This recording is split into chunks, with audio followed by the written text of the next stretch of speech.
Hi everyone, it's Gene Calderon here again with Gene Calderon Apologetics Ministries, continuing on our teaching theme days. Today being Tuesday, we are going to focus on what I like to call Tuesday equals Truth Day. And this is a time where we look at the Gospels specifically, but the Bible as a whole, and to try to figure out if what we're reading and if what our resource is for Christianity, which is the Bible, is it actually true? And how could we know this? And Jesus being the center of Christianity, being the Christ, we like to focus on the Gospels and see if what we're learning about Jesus is actually true. And so that's what we're focusing on. And one of the main things that we talked about recently is the fact that the gospel writers were intentional about trying to record reliable history. Now, the question we have to ask is, even if they were intentional, were they able to do that? How can we be sure that the material that we are learning about Jesus' life and his teachings are reliable? It's a question that many skeptics bring up, and even some people within Christianity. They want to know, how can I know that what I'm learning about Jesus is actually true from the Bible? The first step that we have to do is to actually place ourselves in the time and in the culture of a distant land where Jesus was and recognize the audience that was there and the people who were actually giving the teachings. Looking at that, we can see that a lot of the education, a lot of the learning, a lot of the teaching, and a lot of the worship was done by word of mouth. Keep in mind that this culture is an oral culture. By that I mean they spoke a lot. They didn't have books very often, and so it was all passed word of mouth and required them to really emphasize memorization. They had to memorize their culture and their education and things of that sort by constantly speaking it, talking it, hearing it, and then applying it, and this all had to go through memorization. And some people question that, like, how can people memorize stuff like that? And they will completely dismiss it because we're applying the current understanding of how memorization exists in our culture today. Right now, the time of this recording being 2019 in the United States. And one of the things that keeps us from understanding that, I would say, is what we call smartphones or smart devices. A phrase that I hear often is that a lot of smartphones are making a lot of dumb people. And we can see that because if anybody has lived in the ages before smartphones, you can say we used to memorize a whole lot more before, like phone numbers, addresses, people's names, full names, first and last names, things like that. But because now we have these smartphones, we don't have to memorize that. And so it becomes a lot harder to realize that any culture before this time that we're in was able to do that. Especially our younger teenagers or even earlier, they have how did you do that? And we know we used to do that. If you're at least my age or so, you're able to do that and remember that this is how we lived our lives. But another thing that really helped in people being able to memorize things, somewhere between 80 and 90% of Jesus's words were originally spoken in a poetic form. And that would have really helped people to memorize things. It was a great method to use. For instance, when we're teaching our children the alphabet, we put it to a song. And in that song, we're able to help them memorize the song, which then helps them understand the information, which is every letter that we have in our English alphabet.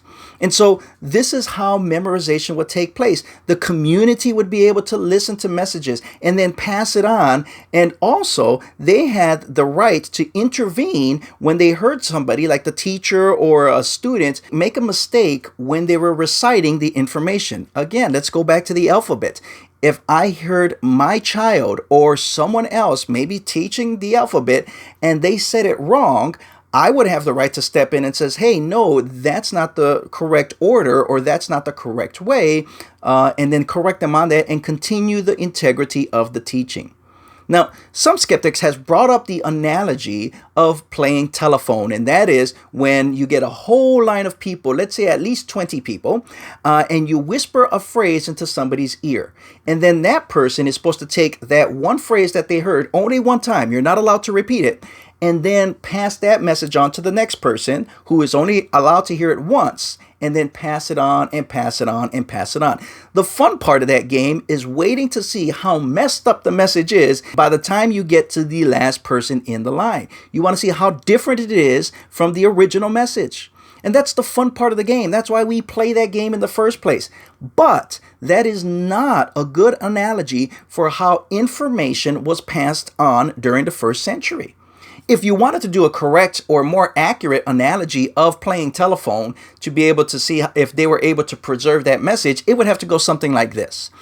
I whisper a message into somebody's ear, and only one time, and then they have to then repeat that message on to the next person and to the next person. And then, let's say about every 3 persons or so, that third person would then be allowed to stop and ask, do I still have it right?